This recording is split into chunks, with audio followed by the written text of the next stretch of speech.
right, please join me in the Pledge of Allegiance. I pledge allegiance to the flag of the United States of America and to the republic for which it stands, one nation, under God, indivisible, with liberty and justice for all.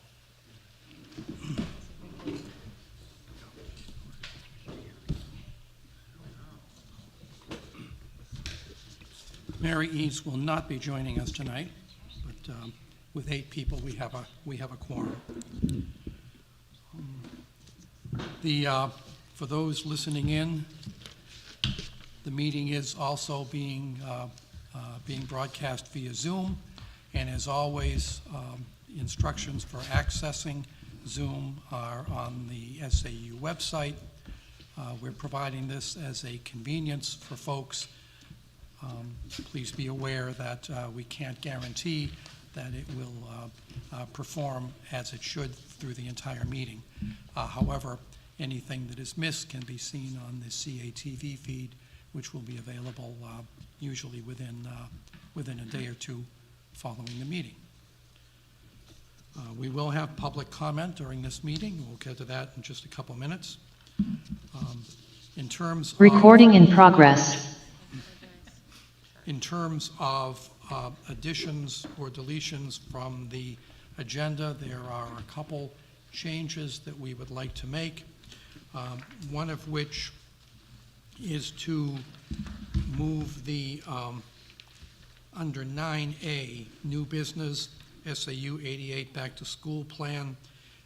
Let's move that up into 7A. We'll make it part of the superintendent's report. We will also be having a non-public meeting following the consent agenda. Any objections to the changes in the agenda? Hearing none, that's what we will do. We'll now move on to the public comment portion of the meeting. Is there anyone present in the room who wishes to comment on anything on the agenda or not related to the agenda, but relating to the business of the school district? Joanne, is there anyone attending via Zoom who would like to speak? Yes. This is a new keyboard setup, so please just give me a second. It's only letting me allow to promote to panelists, so I'm going to do that.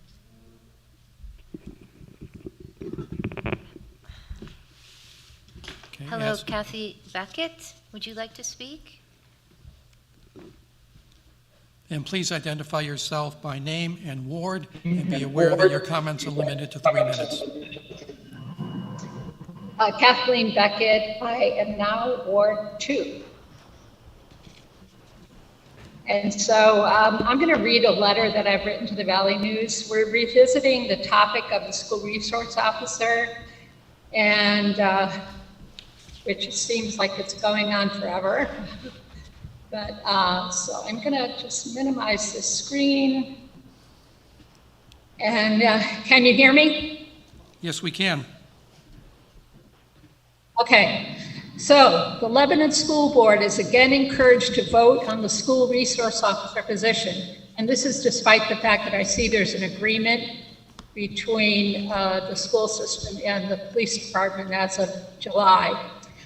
So that position, the majority of Lebanon voters decided to discontinue last March and in March of 2021. When board members vote, they must ignore several distractions from those who support the SRO program. One such red herring was put forth by ex-police chief and city manager Sean Mulholland when he threatened to remove funding and training for crossing guards, as well as substitutes from LPD if the SRO position was eliminated.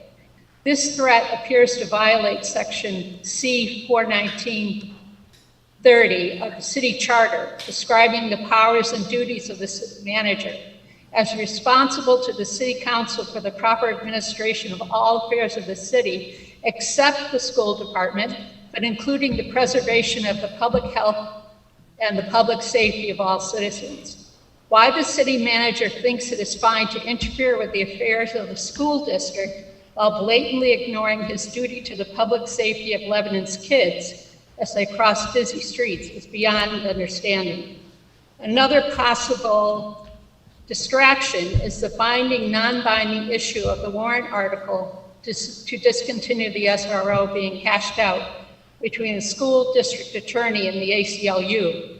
Why it is important to be assured that the law is followed regarding citizen-initiated warrant articles. The vote of the board should not be affected if the article is found to be non-binding. That is, if the vote on the warrant article is non-binding, it does not mean that the board should ignore the express will of the community. Rather, board members have an obligation to pay attention to the full weight of that decision.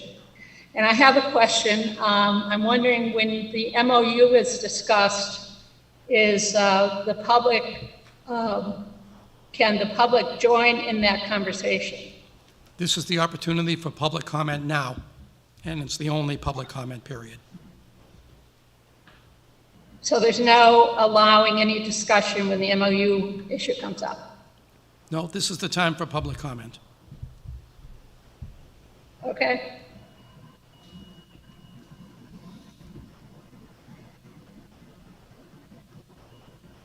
All right, thank you, Kathy. Is there anyone else who wishes to speak? You're welcome. I'm sorry, did you have more? No. Okay, thank you. Hello. I mean, I realize there are a couple of people. Okay, great. No, you can continue. I thought you were set. Well, there are others who do want to speak, yes. I'm not seeing them right now. Yes, I was just promoting another person to speak. Okay. Hi, my name is Kate Collins. Is it my turn? Yes, please. Thank you, Kate. Thank you so much.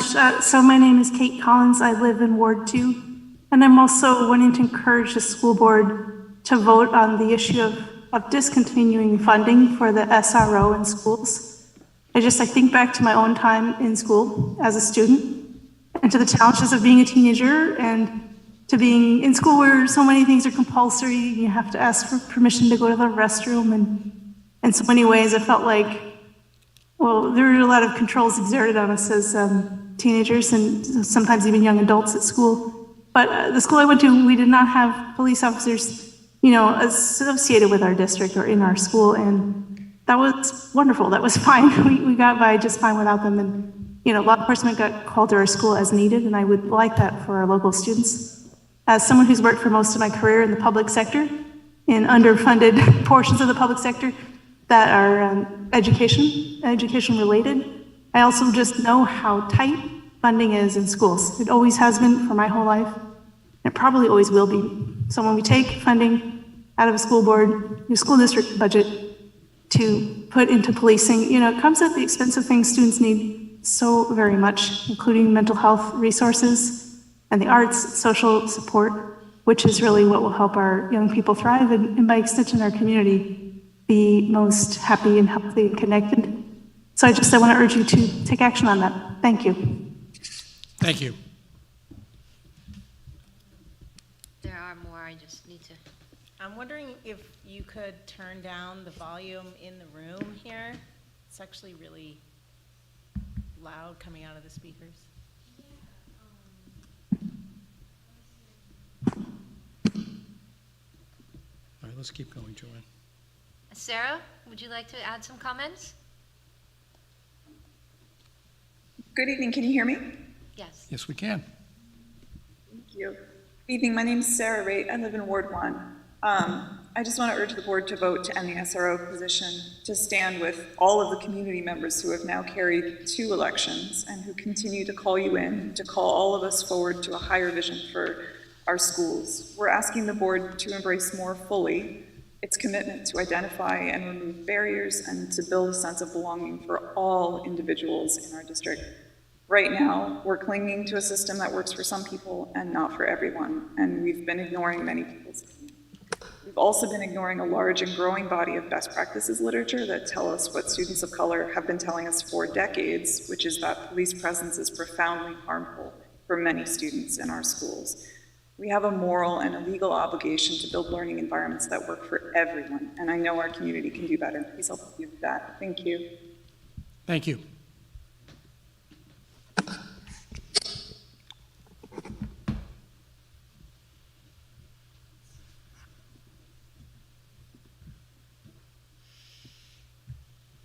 I'm not seeing any other hands raised.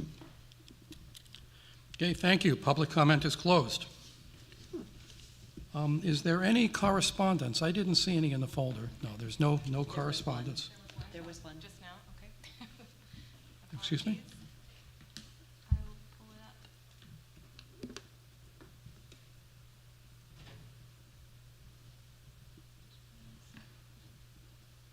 Sorry, I'm in the wrong folder. Do you see it, Wendy? It was Amelia Serene, Okay. and the way I got to it was from the board meeting notice. Okay.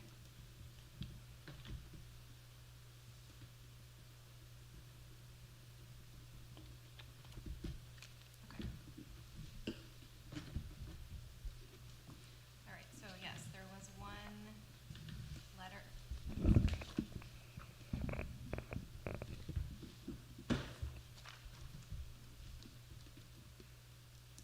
Did you get it? I've got it. Yes. There was one letter that was in, again, urging the board to discontinue the SRO position. What was the date of that letter, Lil?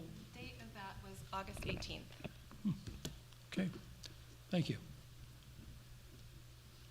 Okay, we'll move on now to the consent agenda. May I please have a motion to approve the minutes from the June 16th board meeting? I'll make a motion to approve the school board special meeting minutes from the June 16th, 2022 meeting. Motion by MJ, second by Stephen. Are there any corrections or questions? Not hearing any. All those in favor? 1, 2, 3, 4, 5, 6, 7 yes. Opposed, 1 abstention, correct? Okay. So it's 7-0-1. Thank you. Move on to the nominations, renominations, and acknowledgement of other personnel changes that occurred over the summer. You have the spreadsheet in your board packet. Before we take any questions or have any discussion, may I have a motion, please, to accept those which require accepting and acknowledge those which do not? I'll make a motion to accept the nominations for the summer hires on the August 2022 sheet and to acknowledge the resignations on the same August 2022 sheet. Thank you. Motion by MJ, second by Stephen. Are there any questions? I have a question. Go Yes, ahead. MJ first. So I just had a question on the one-on-one nurse, because it seemed like a low salary. So one, is that a part-time position? And two, is that considered out of the special ed budget? Because it said it was a new position. It is it's for a specific need, and it is, yes, it's part-time, which is why it's that amount. It's not budgeted, so right now I have it in the nursing budget for the middle school, but it's not special ed. It's really, it's not a special ed expense, so it's got to live somewhere, and I put it in the nurse's budget for now, so. Lil, did you have a question? Yeah, I have a question. So were the people who resigned over the summer, were these people given exit interviews like we discussed in the spring? We have, the short answer is no, but we have an exit interview process in place, starting like last week we finalized it, so. Okay. They will going forward, but it took a while to get the questions right and get the process right, so. So no. We're correct, but Okay. we will from now going forward. Okay. Yeah. Two Yes, questions. Wendy? Do we have a new director of facilities? We We do not. That's part of my update. We had one as of the start of the year, but that ended suddenly. So next week we're set to hold interviews again. Okay. And then just a general question, how are we doing going into the start of the year? Where are we short? You mean staffing-wise or Yeah, money-wise? yeah. Staffing-wise? I don't have an exact number. I would say teachers, I think we're good to go. But we're short on, we continue to be short on custodians and paras, we're short. I don't have an exact number, somewhere around 15 to 20. So we're still trying to fill positions. I think there's a long-term substitute teaching position, elementary. Yeah. I I don't know think where we you're are right. with the status on that. We're checking with Jack. Right. And what about bus drivers? We're hanging in there. We lost a bus driver, but we picked up 2 part-time bus drivers. And one of them is, so you can drive a smaller bus without a full CDL with just a certificate, and one of them is, they both have that, and one is going for the actual CDL, so they can drive the long buses. So we're set for the year, but we're not optimal. We need 2 more full-time drivers. But Paula, who's our transportation coordinator, spent months trying to redo the bus schedule in order to make it work with the staffing that we have. So it's additionally tricky because we are sharing the buses with the high school, middle school to get them there in time and then to swing back. And then we're also collaborating or working with Grantham and Plainfield and their bus schedules. So I know she spent a lot of time with her staff going through every drop and how they can do it in the most effective way they can. Right. Thanks. Any other questions? Okay, we'll vote on the motion. All in favor? 1, 2, 3, 4, 5, 6, 7. Yes. Any opposed? Any abstain? 1 abstention. So 7-0-1.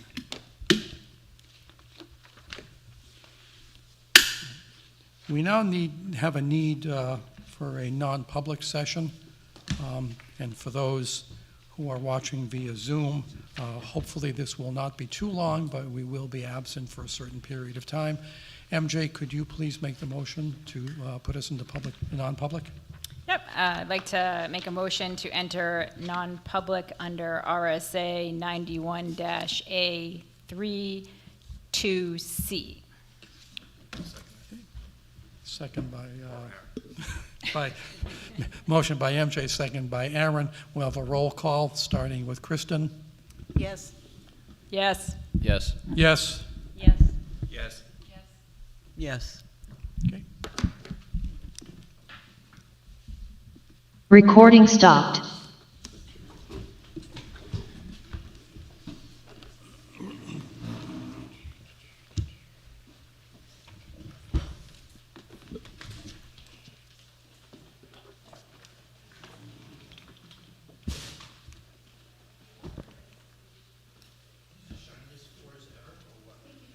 They are very shiny.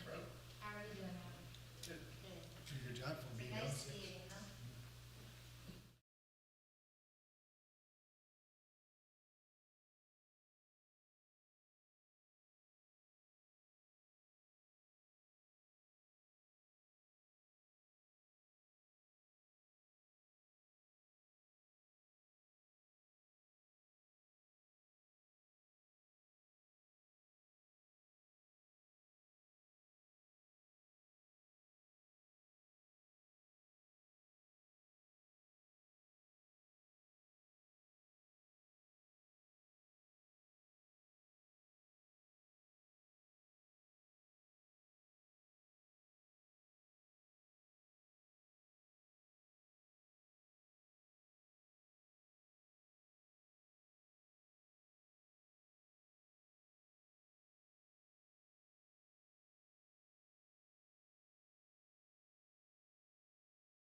too.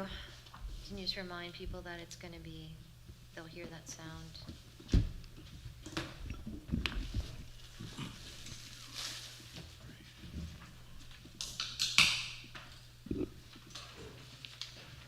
Recording in progress. We're back in public session. Before we move on to the leadership team updates, let's take care of two orders of business.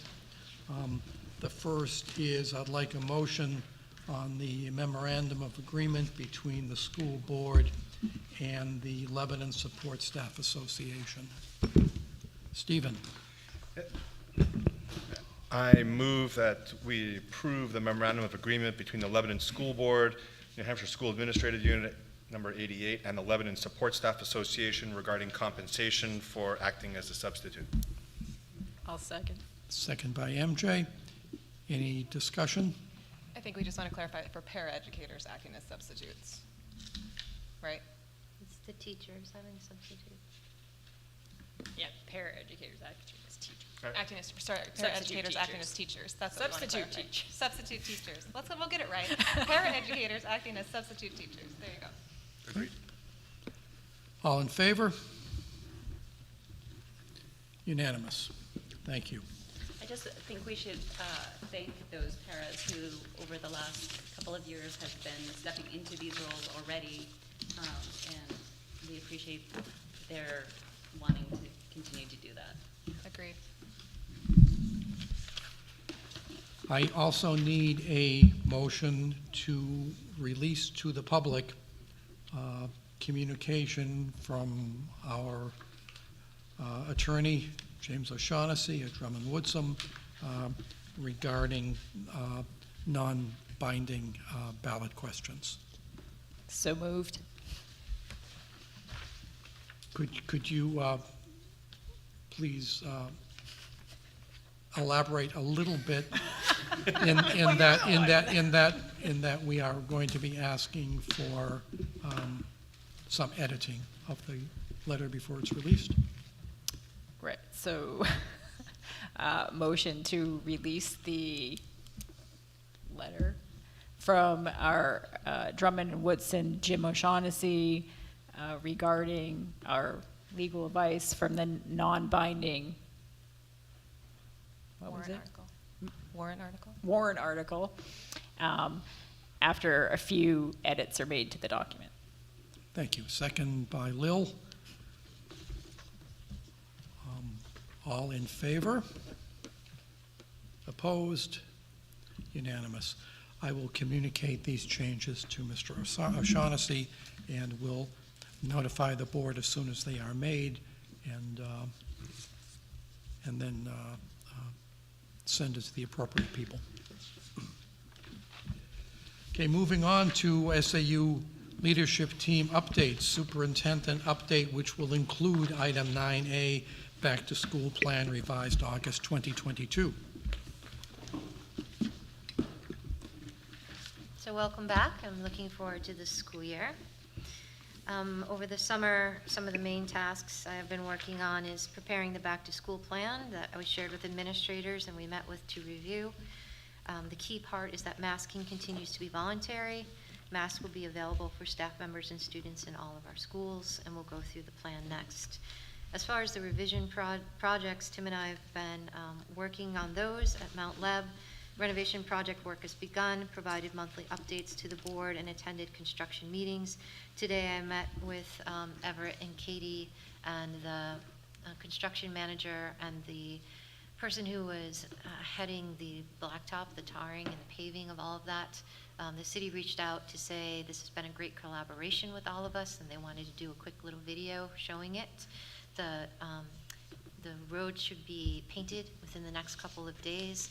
When you drive up, you'll see that the parking lot at Mount Leb has been expanded, and the project is on track. We meet every 2 weeks with the architect and the construction management team. The high school, the preliminary design plans are being reviewed because the costs, the estimated costs are so high, just like we experienced with Mount Leb. And the bidding for that project will happen midwinter. There's just been almost daily communication with the architect construction management company, the city of Lebanon. The Momentum meeting is our annual meeting with administrators, and I co-facilitated that with Deo Moano, who's our consultant for DEI. And the focus of the meeting was reviewing the equity survey and implementation of the 3-year strategic plan. Onboarding, I had a lot of conversations with administrators and participated in the new staff member orientation day. PNN negotiation meetings with LSS, provided information, attended the meetings, and sent out invites for future meetings. Policy, we've been reviewing the policies and we're preparing the agenda for September. F&F, we provided monthly meetings, or monthly minutes, and I decided not to just send them to F&F, but to all the board members, so if you happen to see someone in the community, you'd be able to say what we're working on. And I drafted the area agenda. Haven't gotten back with a confirmed date on those threads, so I need to circle back around for area. I completed the review of all the staff evaluations. I worked on the Lebanon Police SRO MOU that we're going to discuss, and Roger, in the minutes, when that conversation happens, if you could take specific minutes of any board amendments to the SRO MOU, I'll use that to, as a guide. So if you can just do that. And participated in meetings focused on diversity, equity, and inclusion with Lisa Scalero and Dale Moano. Our new one, Miranda Collins, and we discussed her role, provided contact information, so she's connecting with people. Karen Woolsey and Tim Ball and I worked regarding a special education personnel matter, provided information to staff members about suicide, bullying, and child abuse prevention and awareness, and we worked with administrators to provide time to complete the New Hampshire required training at the start of school. Participated in conversations with the NEA representative to resolve a personnel matter, conversations with SAU and school administrators throughout the summer when questions or issues came up. Talked about credentialing and professional development for administrators and teachers, communication with parents regarding relocating to other districts or registering in Lebanon, tuition costs, communicated with other superintendents throughout the summer in Lebanon Times for the next article, and prepared remarks for the annual fall district-wide gathering. That's going to happen tomorrow morning when we have our entire staff come back.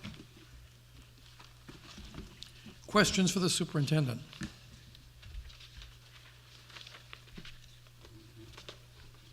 I had one question, Joanne, on the suicide, bullying, and child abuse prevention awareness. Is it you worked with the administrators to provide time?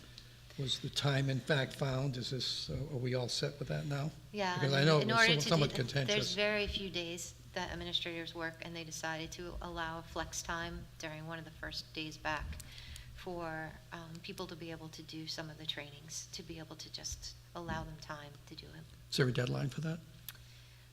Well, it's confusing. The suicide awareness is annually. We try to have people do it after July 1st, but if a person did it later, they have to remember to do it annually. The bullying prevention is through one of our courses that people take. That has to be done by the first day of school when students arrive. And there are a few other trainings too. Thanks. Anything else for Joanne? All right, moving on to the business administrator update. I think I'm going to do the back to school. Oh, sorry, sorry, I thought you were not done. So the Go back to ahead. school is actually at the end of your packet. I did send this out to all of the staff so that they had a chance to look at it as well. This was revised based on the one in March and updated. I think the key parts of it are in sustaining a 5-day in-person model. It's all about the health of our staff, including our substitutes, the health of our students and families, the health of Lebanon community members. For some people, there's a reason to wear masks, and that's to protect the person wearing the face mask and to prevent the spread of COVID-19 from the person wearing a face mask to others. New Hampshire DHHS or DPHS no longer recommending universal masking. This happened months ago, but it's always out there that this may change if the number of positive cases and or hospitalizations increases in our local area. So in regard to wearing masks in school, There's a link to isolation and quarantine guidance. It's rather complicated, so it's important that people go to that link. I'll be sending this out to our families as well. But if there's a family that wants their child to wear a mask, if the child comes to school and refuses to wear the mask, we are going to try to contact the parent, let them know. Hopefully the individual will decide to wear a mask, or the parent can pick up the child, or the parent could say it's fine, that they don't need to wear that mask. So we're going to be in communication about that. Last spring, there wasn't masking on the bus required, but if someone's coming back from testing positive, we are expecting that parent to assist the child, or the child to be aware that they should mask for that additional period of time. CDC and DHH guidance, it's continuing to provide that latest update with the links. So the CDC core recommendations are to stay up to date, receiving all recommended COVID vaccinations, including the booster doses, to stay home when sick and test for symptoms, isolate at home when infected or symptomatic, follow recommendations after being exposed, improve ventilation in buildings, so we're going to keep that going. We are making sure that there is hand sanitizer when students come in, and conducting routine cleaning as far as wiping down tables and things like that. At recess and meals, the masks are not required. We will still try to physically distance, but it's not going to be like it used to be, constantly trying to keep everyone 6 feet or close to 6 feet apart. We're returning to Lebanon High School and the middle school students eating in the cafeteria, a potential computer lab based on the space needs. Mount Leb will continue to have the meals in the classroom due to the renovation project. Hanover Street will continue to have meals in the classrooms based on Jack's schedules. Once again, it's voluntary masking. We will be starting a 5-day in-school schedule, and we certainly hope that that continues right through. That also includes inviting guest speakers, inviting community members, and volunteering. If you'd like to be a volunteer, please contact Diane Estes. We will keep the number of hours required.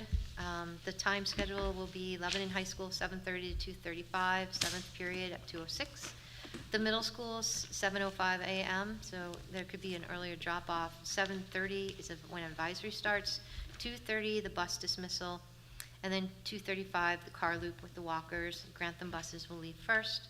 Hanover Street, a 7:30 drop-off and 8 o'clock start, and the school day ends at 3. Mount Leb, 7:30 a.m. drop-off, 8 o'clock start, the school day also ends at 3. We will have traditional snow days. We have a total of 7 emergency days to close. If we use all of those days, the LEA voted in the spring. I asked them to do that early if they wanted to go remote. So if we get to that day, which I hope we don't, that would be a remote day for our students rather than extending the school year. If we have to go remote, I have asked our administrators to update the plans, and those are the links to the plans. Support for social and emotional mental health will continue to offer support from our school administrators, teachers, paraeducators, school psychologists, behavior specialists, student assistance providers, student support providers, counselors, nurses, and our district social worker. We will continue to contract with outside agencies, and we do welcome any contact from parents or students with questions or concerns. We are here to help support everyone, so please do feel free to reach out to us. We're going to continue the facilities methods, support hand washing. We're going to continue to follow DHHS isolation and quarantine recommendations, support voluntary masking if people want to do that.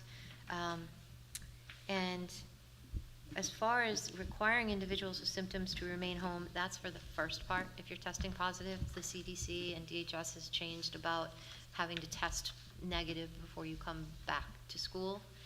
That's not a requirement that we are going to continue. We're going to continue to remain flexible, to partner together as a community to mitigate the transmission of COVID and to try to keep everyone safe. And we are truly grateful for the dedication of our administrators and staff members and for the support of Lebanon, Plainfield, and Grantham communities. Voluntary pooling will no longer continue, nor will we be maintaining a dashboard. And I will not be sending out daily messages about students who test positive. I've asked each principal to find out the best way and if and when they should communicate that information out. And then there's the links to the updated documents.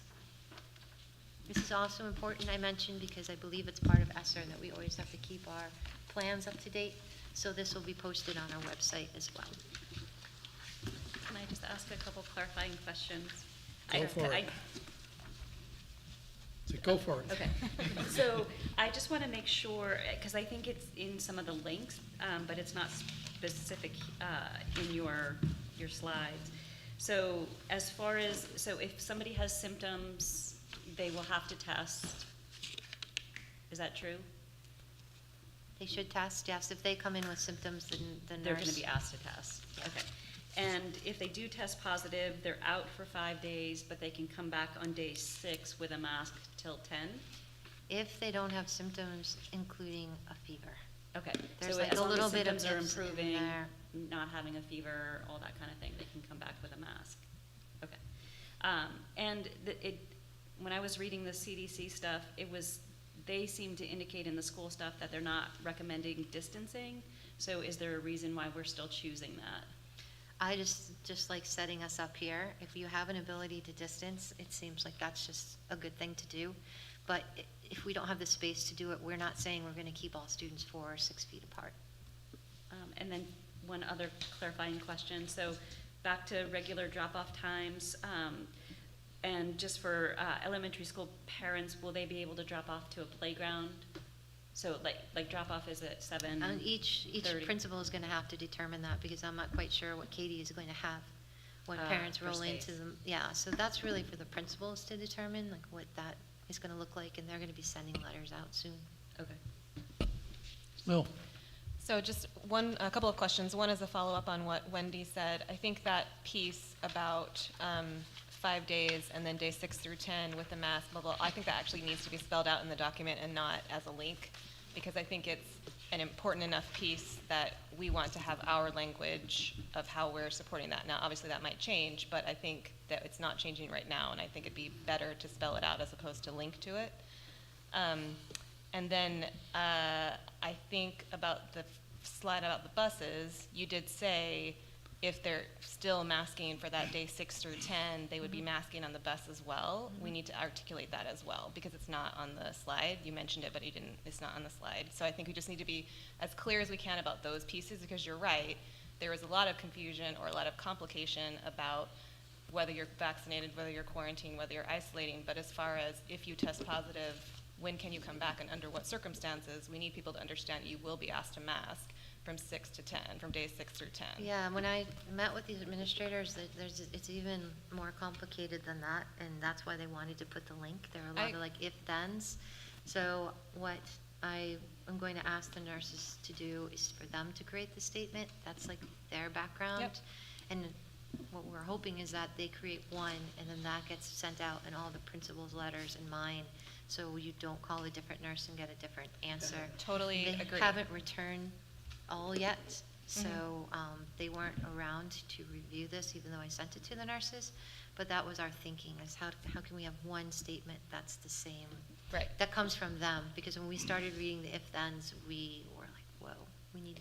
Right, and I think it is actually, from a medical standpoint, less complicated than it seems, right? So I think it would be good to have the nurses make a statement, and then I think we should incorporate that statement in addition to the links in this plan, right, as part of our plan. On the slide, voluntary masking expectations, refusal to wear a mask, which is on, are you there?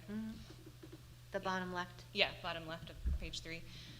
That second bullet, I think it's just not saying what you mean. If a child refuses to wear a mask, the parent will be called to either pick the child up or the child can remain in school without wearing a mask. Right.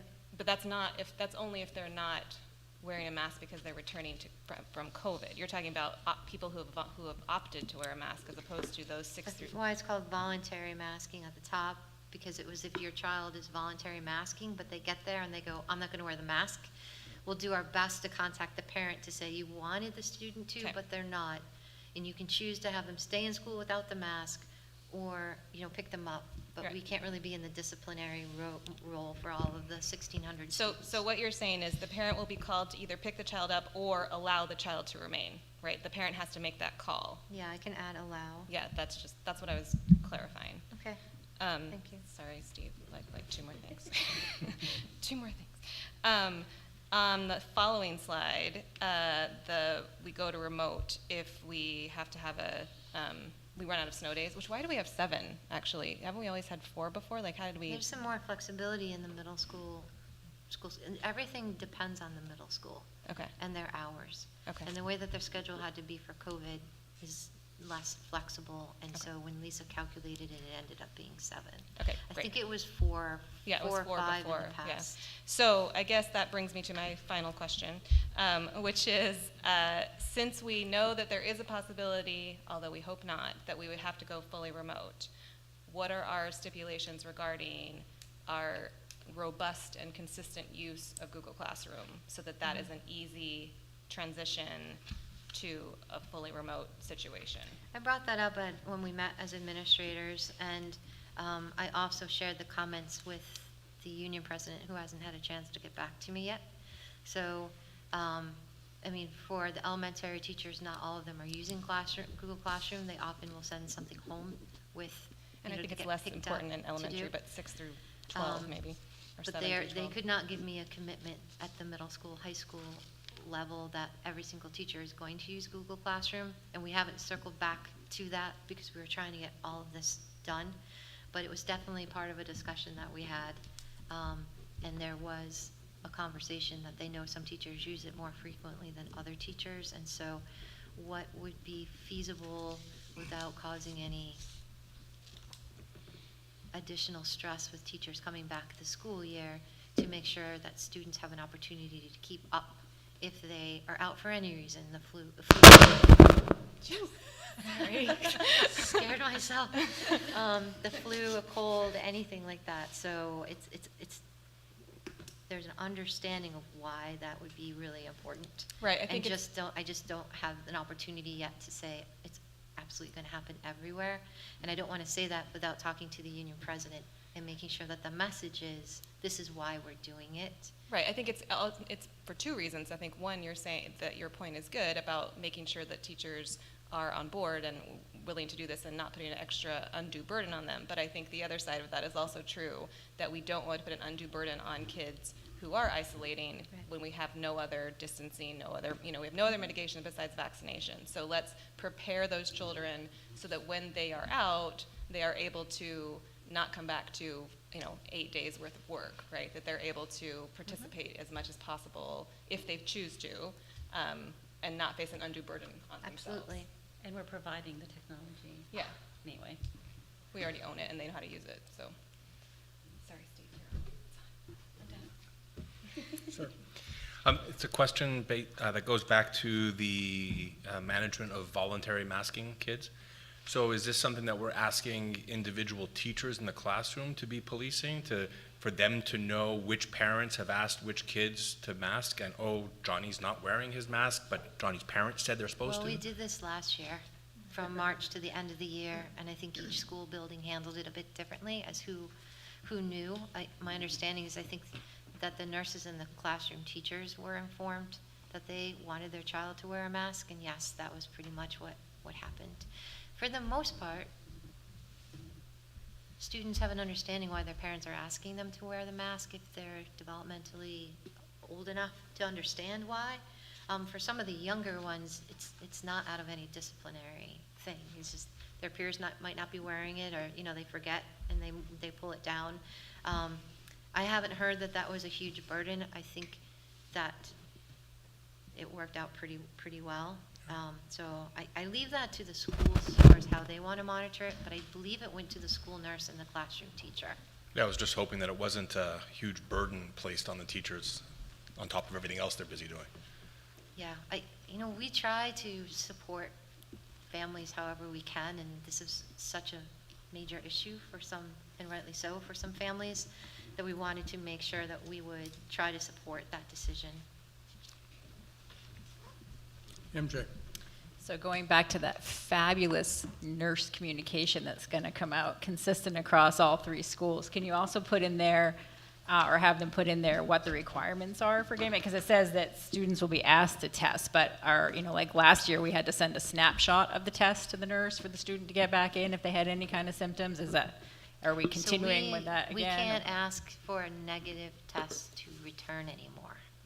But if they have think so. symptoms initially, can you ask for a negative test, or are you just taking the parent's word for it that they don't I have will it? ask them. Right, so I think that that's important to clarify, because that's the rules we were playing with by last year, and I wholeheartedly support a consistent message, unified from all the nurses, since I have children in 3 different schools and will have to follow 3 different rules.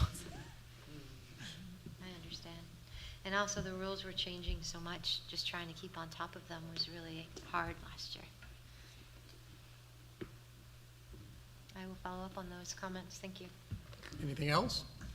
Only one small comment just about the distancing. One of you guys asked about that. In the elementary schools, I know that last year, I think kids were still being cohorted on playgrounds and stuff, so is that all gonna be, they're gonna be free too? I hope. That's my prompt to I say, think the only can they be reason free? that there might be cohorting is if it helps a schedule, but they wouldn't be cohorting to decrease the transmission of COVID. Okay. So that whole kind of, you have to only play with first grade, let's say. I don't think that's happening, but if it just happens to be part of the schedule of the school, Right, then that that I would totally happen. get, but just in terms Yeah. of like saying these kids have to be in this part of the playground and these kids on the other part of the I don't playground, which was think that we're last year. heading that way. Okay. And all plexiglass is removed. There are some individuals who believe that it's beneficial, and we are not going in back and forth if they want to keep it. So there's none that I've seen in the classroom settings. I've seen some in administrative settings. And it's not necessarily because of COVID. I think their belief is that everyday germs, they're just right physically in the face of people. But there's none in the classrooms on tables or desks or anything like that. I haven't been in, I don't know. I don't think so. I mean, And are we I going back wouldn't- to our you know, group you probably, tables? if you walk around, you find one or 2 somewhere, but generally, no, correct. And are we going back to some of the furniture that we took out? So, that's the idea. I can't promise that everything's switched out or even a lot of it, but we have, We have an That's the inventory of furniture. Yeah. If people want to go back to how it was. right. Right, the furniture choice has always been the teachers, except when it was, you can't be in these kind of odd shapes. Yep. So if the teachers are finding what they have last year worked well for teaching, they can continue with that. That's good. If they want to go back to what they had prior to COVID, we still have that in Correct. storage, and they can do that. Well said. Is this excess furniture still stacked up in one of the locker rooms, was it? No, it's been removed from there. We do have that old brick building by Hanover Street Right. that we're gonna have to tear down because it's in the way of the additional wing at some point. That demo's already in the budget.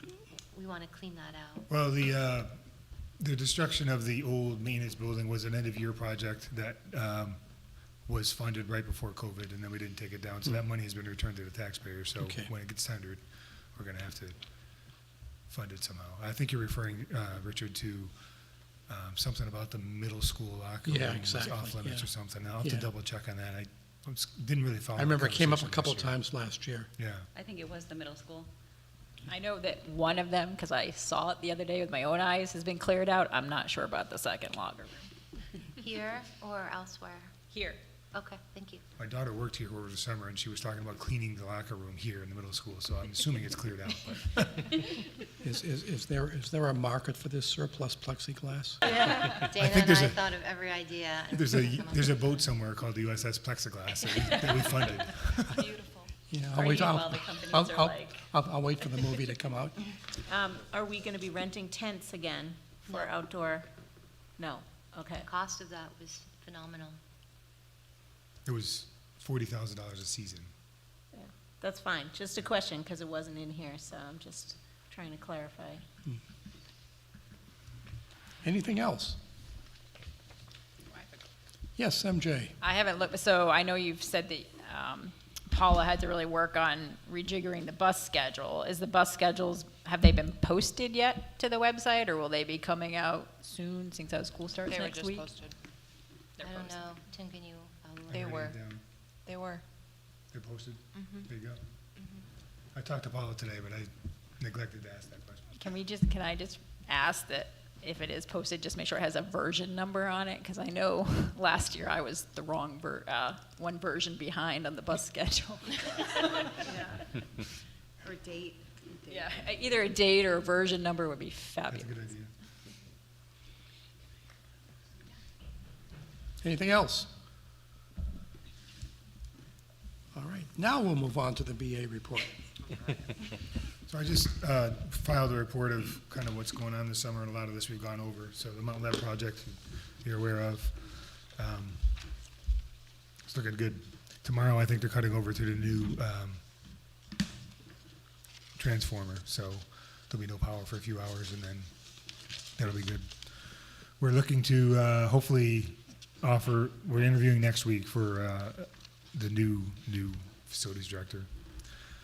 And then a list of projects. The track is on schedule. Contract 2, meaning the paving, the actual surfacing of the track, is underway. If you've been by the building, you saw a layer of pavement. Obviously, the next step is the spongy stuff that goes on top. That contract 2 has some wiggle room, and I think the final date, the drop dead date, and I think it's early October, and that's only because the contractor has to have a couple days in a row of perfect weather to lay it down. But the finish of the work by beginning of September is on track and ready to go, so football games can proceed, et cetera. So it's looking good. Classroom renovations, most of the work is done, so we're doing a classroom in each building. In case people ask, you will see kind of an unfinished look on the first day of school in both those classrooms, because the cabinetry isn't done because of supply issues and labor workforce issues. That's stuff we contract out. But they're ready for classes. They just won't have the cabinetry completely built yet. We did our school cleaning, so when you see a shiny floor, I mean, that's usual, but I was talking to the staff today, being down 6 custodians, it's really incredible work, and the amount of effort that really went into finishing, especially the middle school, which was full of summer school, and so you can't even get in here till later, till almost basically August. It was really amazing. And then some miscellaneous stuff. We did some asbestos remediation, replaced some tile, and repurposing of rooms at the LHS Cafe. So there's rooms at the back of the cafeteria that have over the years been used for many different things. To get the trainer a room, we're moving the trainer around and then the custodians around, and so we're putting in one of those rooms has been dedicated for a lactation pod for nursing mothers. They actually make products that are lactation pods, so we bought a room that I'm excited it'll go in there, and it's got separate lighting, and it's basically soundproof, and it's going to be nice. So that's another project we're working on. I wanted to report that the bond was sold, and we got the money July 13th.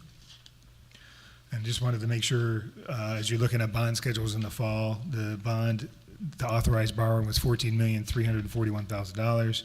What we're actually going to pay interest on is $12,899,900 because of something they call a bond premium. So basically, investors pay a certain amount of money up front in cash in order to get a higher interest rate on the remaining debt. So we got the full $14 million, but our bond schedule will reflect a repayment of the debt on $12,899,000 at an interest rate of 3.38%. So it's a higher interest rate than was on the bond schedule, but the bond schedule was for the full $14 million, so works out fine for us. Personnel, we onboarded 38 people since June 1st. This is as of 2 weeks ago. And then financial, which is I'll give you a better, more complete briefing and breakdown next time. It literally takes to the middle of August by the time we just closed the books like August 15th completely. So now I'm filling out the report. But I can tell you that we had just over $1 million to send back, and we still be able to fund the $600,000 for the capital reserve and the $750,000 for Mount Leb. So it worked out nice maybe the stress I had in the spring was worth it, because it seems like it's going to work out. And I'll break that all down for you and have a DOE 25 for you to sign by the next board meeting. And I ask for your questions. I have, so the lactation pods, what do we do in our other schools? I think we have dedicated space. We had a dedicated space here too, but we need that, we just need that room. So if this pod works at Mount Leb, over here in high school, then maybe we buy 2 more, because what I like about them is they're portable. Well, they're kind of portable. They're not, you can break them apart and move them somewhere else. So unlike being, this is the only room and that's the only room you have, we could move it to a more advantageous spot on the second floor, depending on the need. So everybody has a dedicated space. This is the first time we're thinking outside the box, beyond walls that were already constructed, into a dedicated piece of equipment that was made for the purpose. So.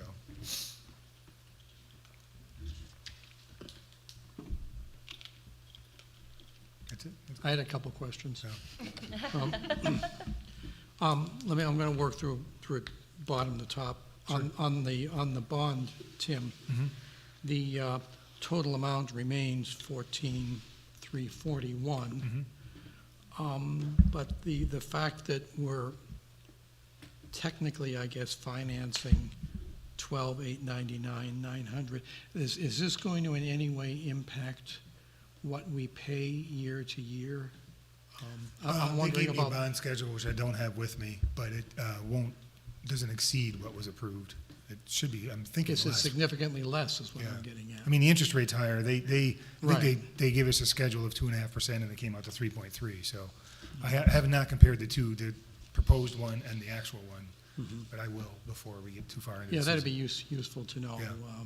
because we're going to be counting pennies come budget time looking Amen. forward. And on the Mount Leb School project, just to confirm what you and I spoke about earlier today, that project is on track, and stop me when I go wrong here. The project is on track. There is not going to be any disruption to learning other than what was originally planned for. In other words, the project is not, there's been no modification of the timeline that's going to push it back later in time because of the start of the school year. We planned for this, we planned for school to start at this particular time, and it's not going to impact the construction schedule that we laid out. Correct. The construction schedule was always built around school opening when it is, and it's all modified to work around. So it'll be working in breaks, et cetera. But the stuff they do during the school day will be minimal or as least intrusive as possible. And can you refresh my memory, what's our final completion date? I think it's the end of summer next year, August 2023. Is that next year? Yeah. So the ESSER funding, the last ESSER fund expires in September 24, but I believe we're supposed to be done by the end of next summer. I'll confirm So that. possibly be looking at Yeah. a certificate of occupancy at that time. Yeah. Hopefully that will be a shorter process. That's all I had. Anybody else have anything? Thank you, Tim.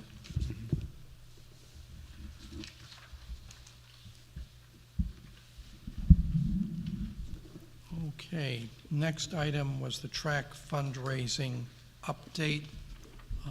Brooke Herndon could not be here today, so she provided a, excuse me, she provided a status report as of August 18th. I know a little bit of additional money, another $2,500 at least has come in since she did this, but this basically shows where we are.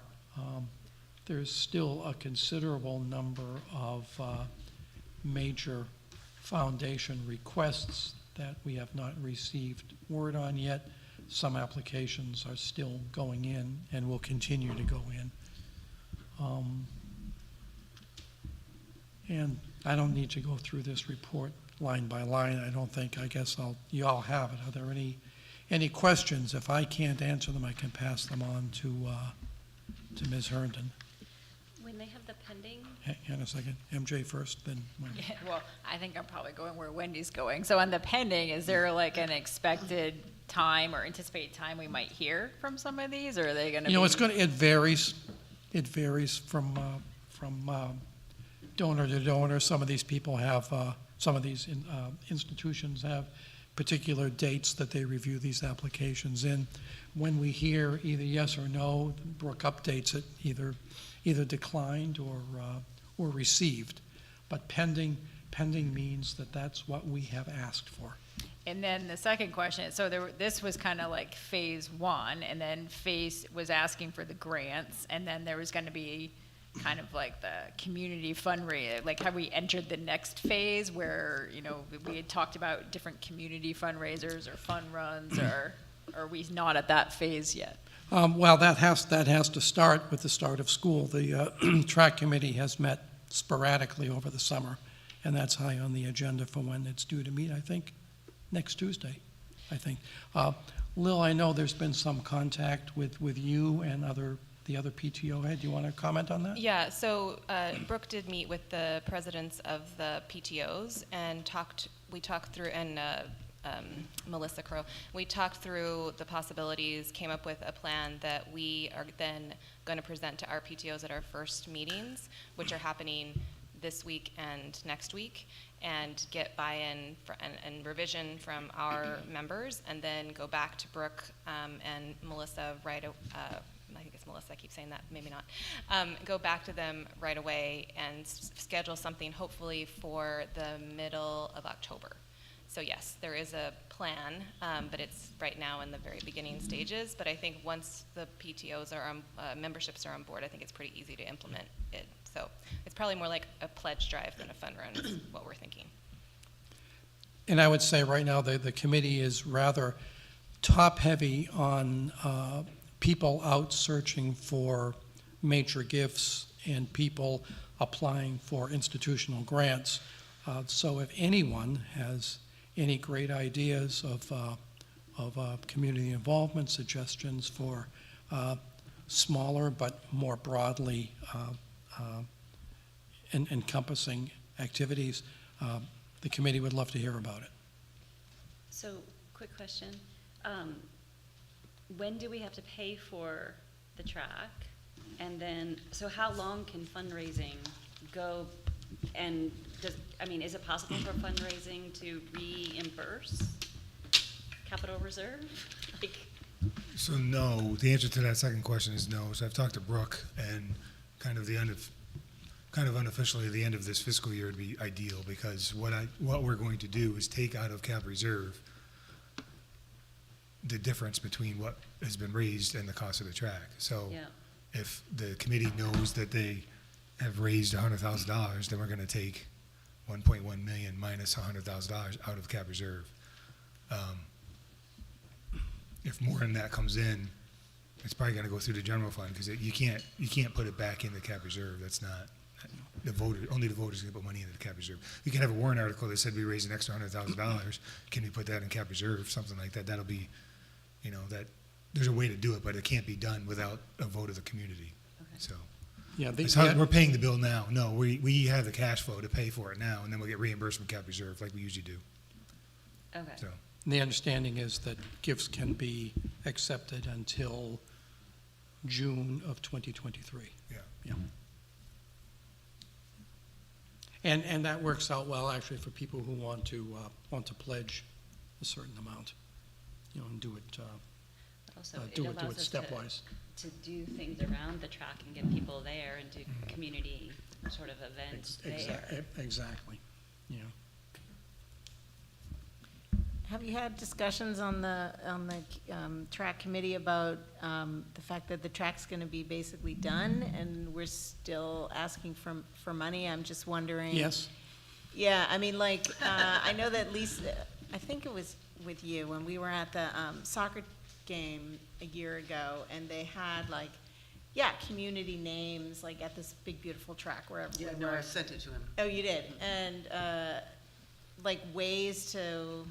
Maybe you guys talk about this all the time, but those small ways to still get people like us, the families to keep giving money, I don't know, Yep. but I'm worried that people are gonna be like, oh, the track's done, fantastic, like. Well, that's a and just challenge. I mean, ignore it all. there's absolutely no question that's a challenge. We knew that was going to be a challenge when we decided to manage it this way. And we'll see how we do. Well, I wonder too, like, I don't know, like the Leb Rec has, certainly will benefit from us having the track, and they have a lot of 5Ks and things like that, and they charge for that. So I wonder if like there's ways to have events like that and collect money, and that's not like true fundraising necessarily, but like support the Lebanon track and. Yeah, I mean, we're also, I guess I can say this, we're also hoping for support from the High School Alumni Association. And that's something that we're still trying to do.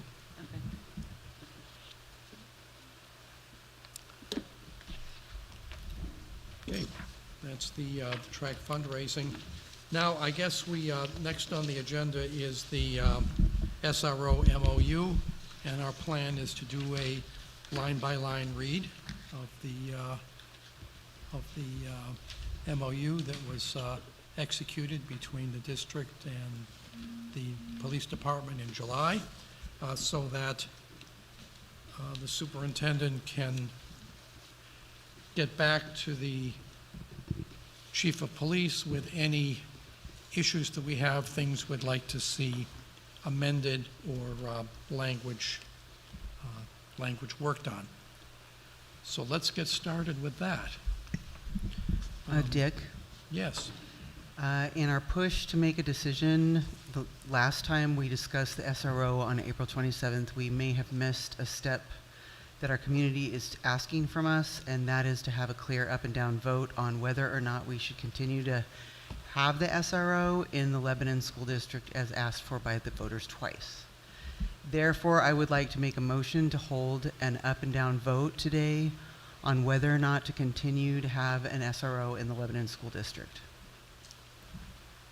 I would ask for just a quick friendly amendment that's through, that we would keep the SRO through this calendar year, so it gives us time to make sure that any needs that need to be filled, we have a plan. So it wouldn't be an immediate discontinuation if that vote goes that way. I'm sorry, but the chair is going to say that the motion is out of order. And the reason I'm saying that is that this vote, the motion has already been made in June. The board acted upon the motion in June, and in fact, the action that the board directed has already been taken, in that the superintendent revised and executed an MOU. So on that basis, I would say that the motion is not in order because we cannot revisit. And I'm not sure if you're asking for a reconsideration or if this is something new. Can you clarify what you're asking for? Well, I think that because there's been, the way that the voting happened last time, we had the interruption of Mulholland saying that we were going to not have crossing guards, that sort of thing. And then things moved away from actually voting on the SRO to voting on the MOU. So we never had that secondary vote after the community voted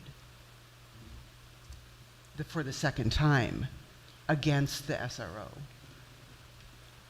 The action that this board took in directing the superintendent to extend the MOU until February of 2024 in effect did the same thing. And that would be my basis for saying that a motion of that nature would not be in order because the board has already acted on this matter.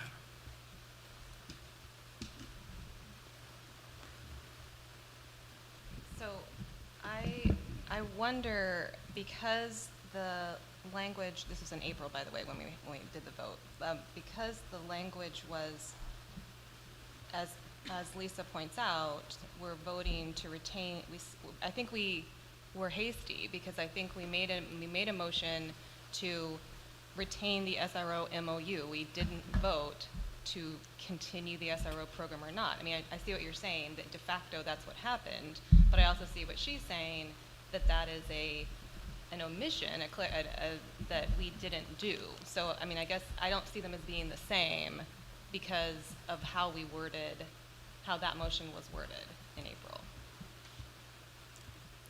Regardless of the wording of the motion, the board took an action, and the action was to continue the memorandum of understanding through February of 2024.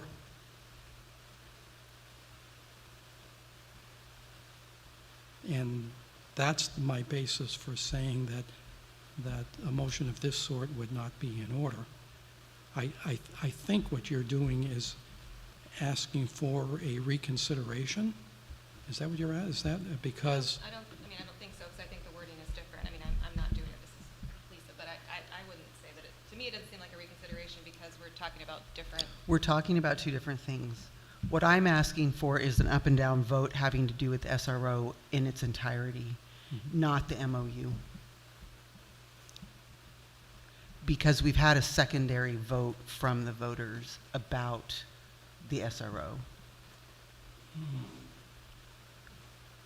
No, I think the ruling that it's out of order is appropriate. Now, to be completely transparent here, a ruling on the rules can be made by the chair, but ultimately that is something to be decided by the school board as a whole. And so if there is a motion to, as I understand it, the motion has to be to uphold the ruling of the chair that the motion is not in order. Someone can make that motion, and then people would have to vote whether or not to uphold the chair's ruling that the motion is not in order. We can certainly do that if that is someone's desire. Anyone can make that motion, but the motion needs to be, as a matter of fact. I've got the Roberts rules thing. Let me, yes, so do I. Okay.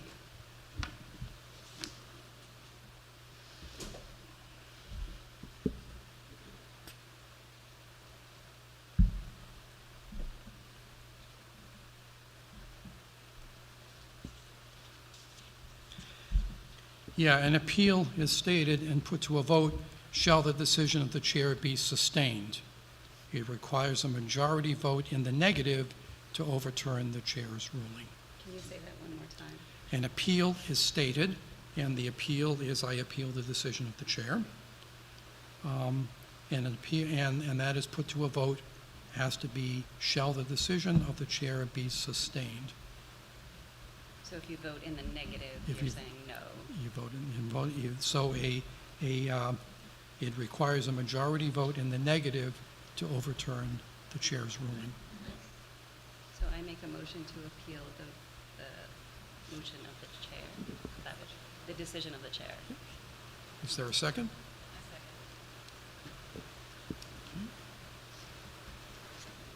People may speak to the motion once. I think I agree with Lisa and Lil in that what our community seems to be indicating is they want us to speak directly to the warrant article that they put on. And I am not in agreement that those warrant articles should be binding I think that they should be non-binding. But I think what they are asking us is to specifically vote according to their motion or their article. And I don't think that we've actually done that. Stephen? I mean, I think regardless of whether or not I support or don't support the SRO position, I think that we voted to continue an MOU, which the only way to do that is to continue with an SRO position. One implies the other. Had we turned down that, had we rejected that proposal then it could have been argued we don't want to continue that MOU, but we still want to continue the SRO. That would have split the two issues. But I think because we approved continuing the MOU, we de facto approved continuing the SRO.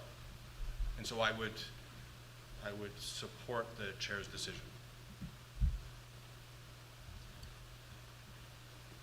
Anyone else wish to speak to the appeal motion? What we're voting on right now is whether or not the motion is out of order. We're not Exactly. voting on the SRO and having the vote. That's So correct. it's important for us to separate those two things. We're not rallying one way or the other. We're simply requesting another vote in response to the vote that the community just had. So in doing so, all we're doing right now is to decide whether or not we're going to have that vote. So just to clarify. Is there anyone else who wishes to speak to the motion? Aaron? I agree with Stephen. I think we're splitting hairs here. We're trying to, and I think we already made that decision in April.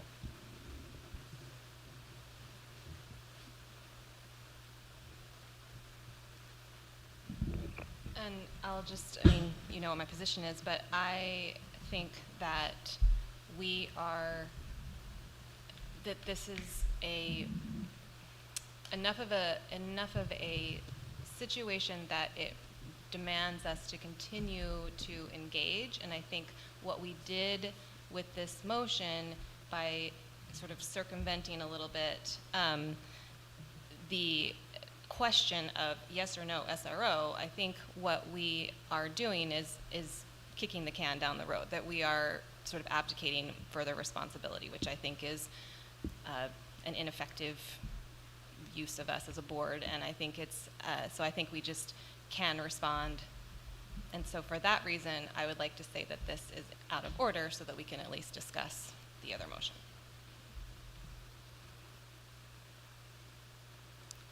Are there any other comments? Okay, I will then speak to the motion. Nothing has changed between the time that we took the vote to retain the memorandum of understanding and now. The only thing that's changed, let's be honest, is that the composition of the board has changed. This is an extremely, I think, unfortunate and dangerous precedent to take, to say that we will revisit a decision made by the board in hopes of a different outcome when no additional information is in hand. Except for a letter from the ACLU. Excuse me, one at a time. You've had your chance to speak. Now it's my turn.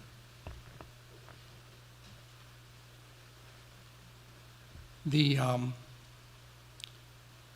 only thing that has changed is the composition of the board. And that may well mean that the SRO position will not be continued. The proper time to do that is at budget time, when, which is coming up in October. We'll start doing that and finalizing it in November, when then people who feel that the situation should not, the position should not continue will have the opportunity to remove it from the budget. But to try to revote now, I think, is a inappropriate use of parliamentary procedure, and that's why I ruled the motion out of order.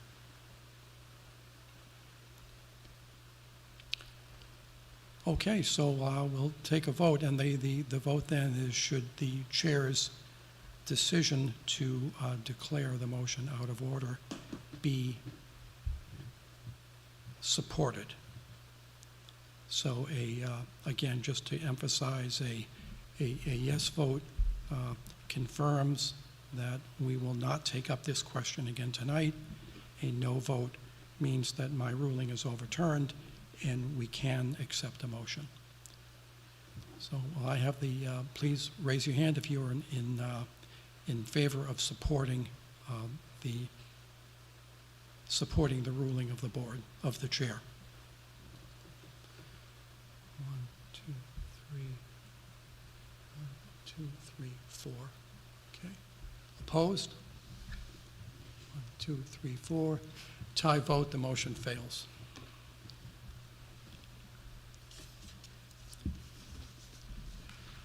Shall we move on to the reading of the memorandum of understanding?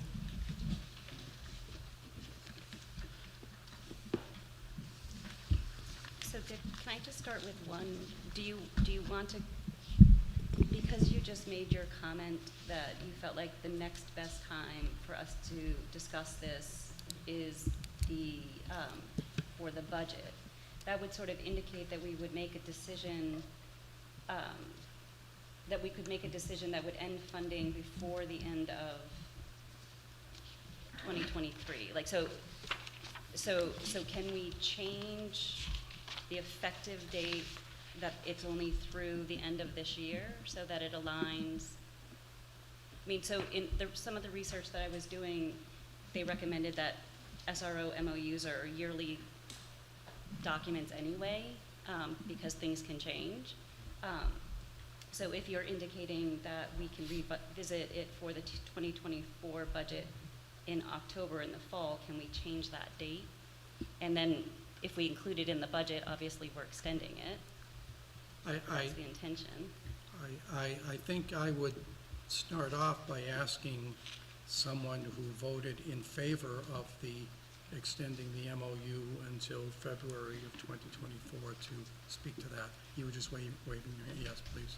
Yeah, so I think that we had a lot of discussion about that, and initially, I believe that the motion was to do exactly as you were saying, but the problem becomes our fiscal year ends different than the city, and also we wanted to have one full year of the SRO working with the director of CIA and equity, I'm getting the title wrong, sorry, and the district-wide social worker too. And I think that, one, we'd be violating the motion that was approved last time to extend it through to February because of that intent.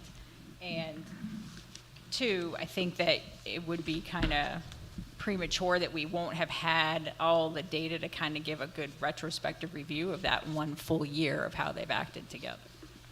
So just because I asked one of the city councilors what their budget cycle was, because it didn't seem like you guys knew what that was, and it didn't seem like Sean offered that up at the meeting. So what I'm told is that they won't decide on the 2024 budget until, like, the December of 2023 is when they will finalize the 2024 budget. So if we have a decision in June of this year, then so our budgets will align better if we make a decision at the end of our fiscal year. Will help, then they'll know going into their budget stuff in the fall. But then that's leaving them in the lurch for a year. You're not understanding what I'm saying. So they're not going to start their 2024 budget discussions until fall of 2023. They don't approve their 2024 budget until December of 2023. So if we decide in our budget, or we fund through June 2023, we're not leaving them in the lurch for anything. I think what MJ is saying is that between July 1 of 2023 and December 30th or 31st of 2023, they have a SRO on their budget that we're not paying a salary for because our budget starts July 1. So they are in alert between July and December of 2023. Right. But if we make the decision not to fund it, Starting In July Oc- 1 of 23. They're halfway through their year when we say no more money. But I also think the bigger point is that when the motion was made, there was a conscious decision to extend it through to February. And I think this kind of goes back to just ruling the other motion out of order. You're also asking now to redo a motion, and I think that we need to just accept what was the date that was amended and move but on. what we're saying is we're going to go through, I mean, I'm hearing you, I'm not ignoring or disregarding, but the purpose of this discussion is to go line by line. So I think it was line by line for the word, not for the date, for the mechanics of it, not for the date, because I feel that the date was addressed in the motion that was done last June or the end of May, I can't remember. April 27th.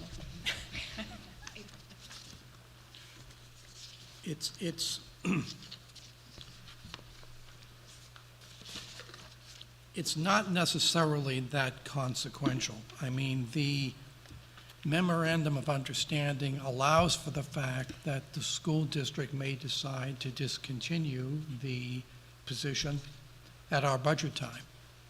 I mean, the city understands that, and in fact, I think it's one of the last paragraphs indicates it will remain in effect through February 2024. And then it goes on to say if the school district does not include the SRO in the annual school budget, the Lebanon Police Department will be notified and the MOU terminated. So, I think it's the actual date that's in there is not necessarily that significant, except insofar as the discussion that we had when we originally took the vote was to attempt to allow enough time for the school district, the relevant parties in the school district, including the director of equity, curriculum instruction and assessment, relevant staff people, the SRO himself, and the social worker to talk about how best to change, modify, address some of the concerns that have been raised, to give them enough time to have these discussions. That was how the date was selected, because the MOU always expired in February. And it was just a matter of it expiring in February of 2023 or February of 2024.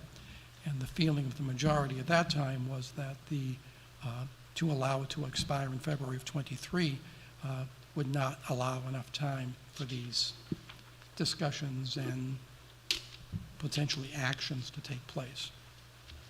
And that was the rationale.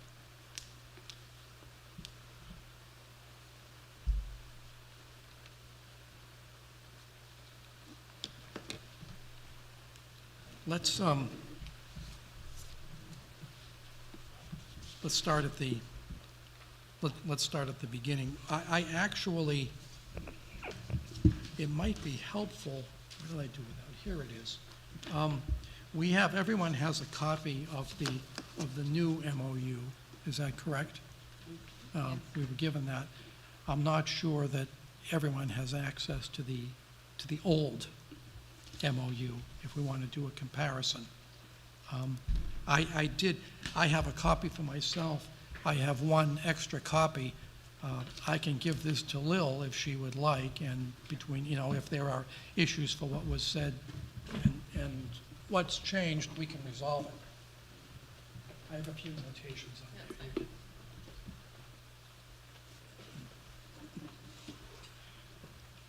So, Dick, I have a suggestion. Yeah, sure. In the interest of time, can we talk about, instead of going line by line first, can we talk about things that aren't included that we would like to see included, so that we can just talk about those right off the bat instead of... Yeah, and the first one is probably item 2, which is definitions. That seems fairly that's new, and that seems fairly non-controversial. Am I correct? Am I getting the gist of what you were saying, right? Let's go through the things that we agree with or things we don't agree with. She just wants to come up with some new things. No, and no, propose some new language that's not included Okay, in the I'm sorry, contract. I got it backwards Some then. wants. Right, yes. I'm sorry. That's right. So instead of going line by line, so we get to the end of that and talk about these things that I would like to see included that aren't included, can we just start with some of the things that aren't in it that I would like to see included, the general categories? Of course. Let's do that. Or anybody wants to be included, not So just are we me. more or less focusing on goals and objectives then? Well, I don't know where these things fit because they are not here. So, so let me tell you these things, and then we can decide where they fit, or if we care, or if we're interested, or what we think. How about that? Okay. Sounds good. First thing, I think we mentioned this earlier at some other discussion. Best practices for these MOUs always includes reference to FERPA and what the officer will or will not have access to, and whether or not they are acting as a school employee, because as a school employee, they have different access than as a city employee, as a police officer. So we just need to articulate what is the relationship with regard to FERPA for the SROs in work in the schools. Does that make sense? Right. Yes. I think in there somewhere, I don't disagree with the FERPA. I do think in somewhere, though, it made it very clear he was not a school district employee. So. Right. So, but we just need to specify, because he will have access to things that fall under FERPA automatically, and if he is not a school employee, information is available, we need to determine what can and cannot be done with that information. It would seem there should be no problem with referencing FERPA specifically. Right. That's point number one.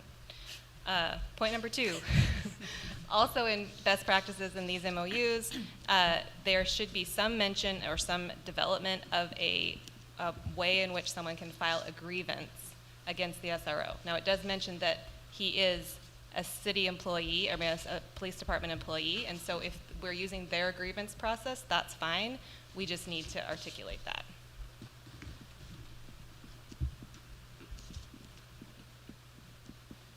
You all can argue. By the way, anyone, Yeah, I argue am noting these down with the, and so is Roger, Yeah. with the idea that these are things that Joanne will want to discuss with Chief Roberts. If anyone, this is the time, if anyone thinks this is a good idea or a bad idea, speak up now. Okay. Okay. I'm happy to hear all ideas. I think ideas are good. Okay, next one. In the discussion of the SRO heretofore, all the discussions that we've had, we've talked repeatedly about the SRO's role as a safety deterrent, right, from like a school shooter or something like that. But in this document, we have zero mention of his role on a school safety team, on our emergency response team, as a part of our crisis intervention plan. So all of these emergency plans that the district has, which he may or may not be a part of, we don't specify that he will be on those teams, he will be in those discussions, he'll be a part of our coordinated plan, whatever. We just don't talk about that. We make reference to it once in terms of like, generally he'll help promote safety, but it's not specified about the emergency and safety plans that we have. So I just would like that to be articulated. I don't even know if he's a part of it or not.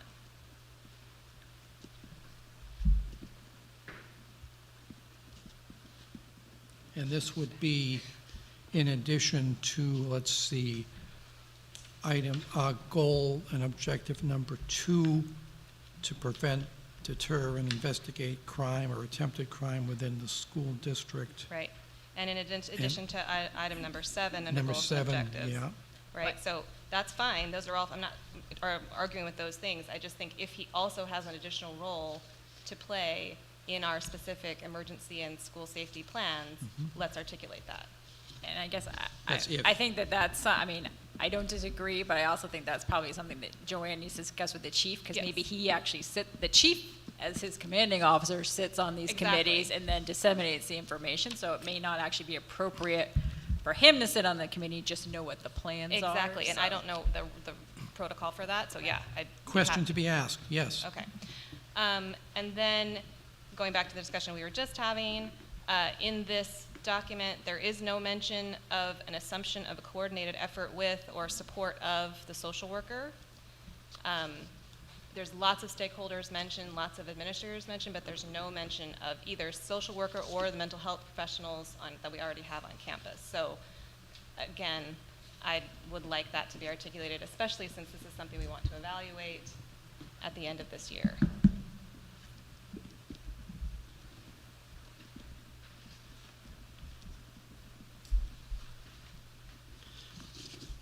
My only question about that is that that's the sort of thing that I would have expected to be high on the list of things that would take place as the team is discussing this. I suppose as a general principle, we could allude to the desirability of some contact with the social worker and other mental health professionals, but we have no idea what that would look like. Right, we don't have to articulate what it is, but. The social worker that we have in district has worked in Newport with an SRO, so she must have some idea of what support she generally. Well, exactly, which is why they need to get together and Right, and- no, and but she meet. should be able to articulate a few details, I think is what Lil is saying, that just generally outlines that relationship. And this is a new position that we don't have any previous precedent for how they should interact, right? So I just think since it's new and since we are expecting this implicitly, we've talked about this a bunch, let's just make that explicit that we want them to interact. We don't have to outline what that interaction is even if we can't, but at least that there's an assumption that they would. Steve, go ahead.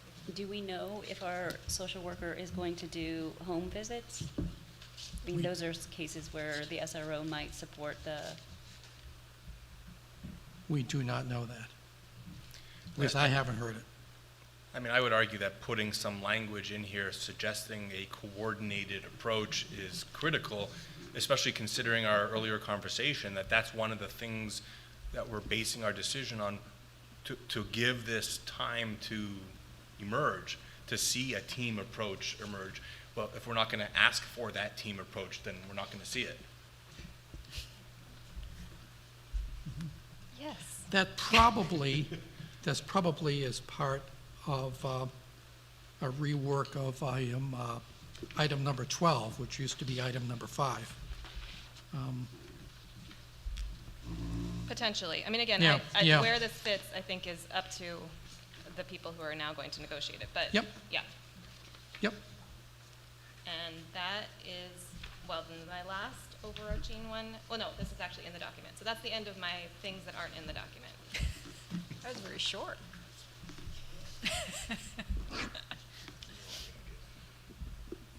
I think they're all good points. Yeah, I agree. What other feedback do we want to give Joanne?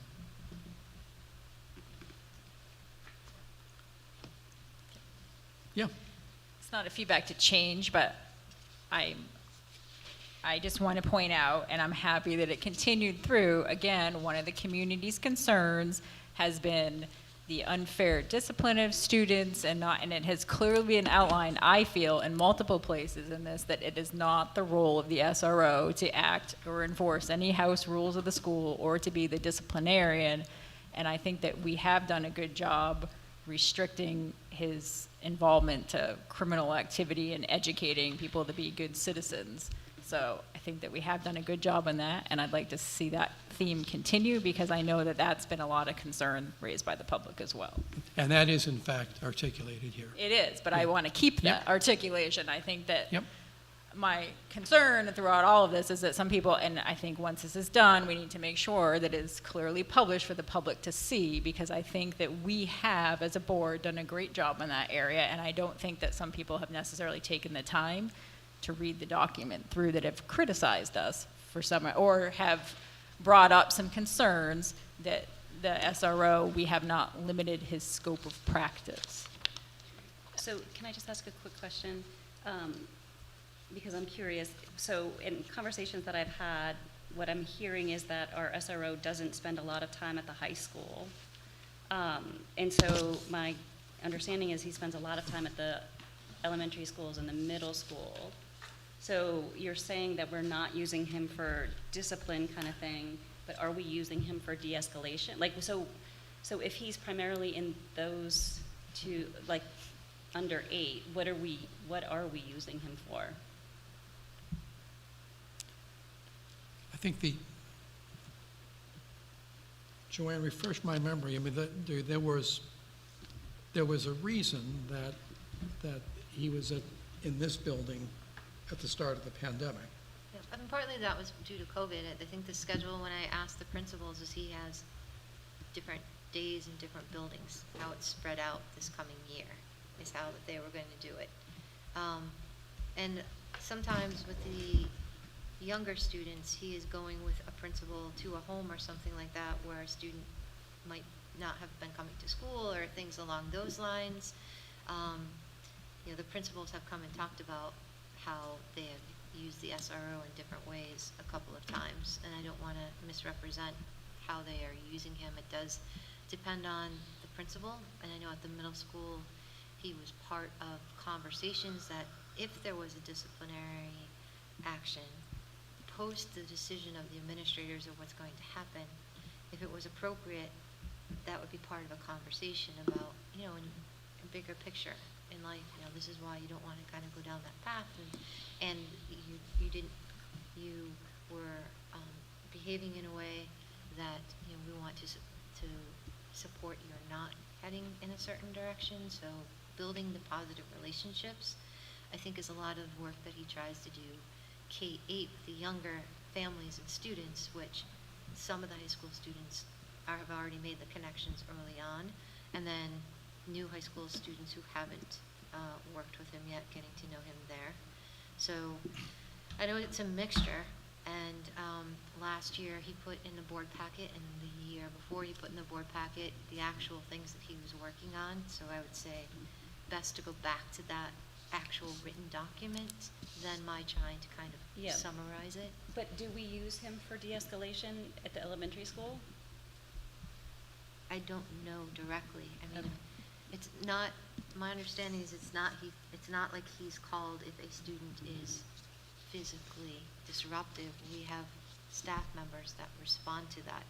I have seen him be in a building when there is a student that could physically harm themselves or others, and he is there as a support to the staff that originally respond to that incident. So is that sort of clarified, that he would be sort of there in a support role, but he's not? Is there a certain sections of? I don't know. And because that would be my hope, that we have people in the school building. They're like the first responders, are the people who are trained to de-escalate. In the school of staff. Right. Versus him. Yes, and usually administrators are often, like an assistant principal or someone is also trained in de-escalation. And we hold the trainings here annually for students, because the whole idea is to de-escalate, to not get in. So we have trained staff that go through that training every single year to do that. He's not the primary person to de-escalate a student. So I wonder if we just need to include language somehow. It might fit best in 5A under concept, where we have these underlying things that he's not the school disciplinarian, should not assume the role, they're not formal counselors, et cetera. I think that either it can fit there, or it could fit in this other section, which doesn't exist yet, about his role in safety and crisis intervention. Either way, it feels like that are places where we can talk about that, just to clarify. I mean, we have had students who were having a difficult day and swearing and saying they were going to harm folks, and it was very public, and he was contacted because it was getting to that level where it was beyond. It was concern for the health and safety of the staff that were around that student. I remember that. But the first responders, for lack of a better word, are our own staff.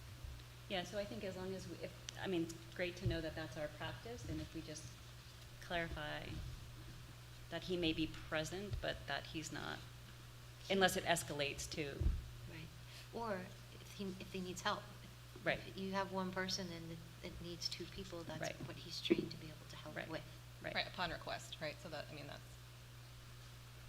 And along with what MJ was saying, I do think that there's been more effort to define the role, and I think that that's really good.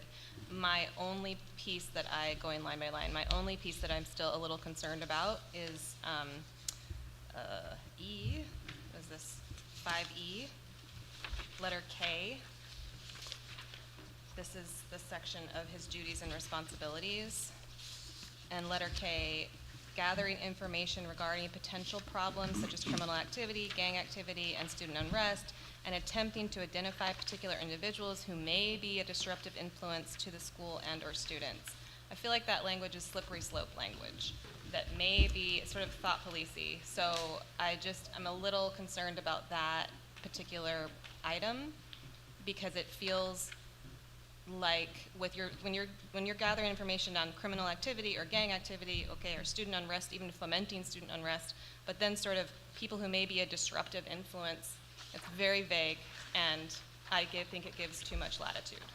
I guess to add to that, I mean, I could see how you could read into that, so maybe define how he's gathering this information. Is he gathering it because one of the building administrators tells him, hey, can you take a look at this student? I'm concerned about some of the behaviors, versus this kind of just makes it sound like he has his little networks in the school. So Yeah, maybe just exactly. defining it a little more of where the gathering is coming from. Yeah.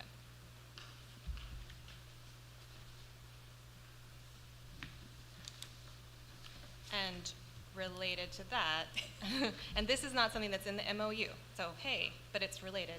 I wonder if we can, once we've revised all this and we've all agreed to it and we've signed off on it and it's put into place, I wonder if we could make a statement to the school community, to the students actually, to talk about that there is no assumption of confidentiality with any conversation they have with the SRO, which is different than assumptions of confidentiality they have with other people in the school context.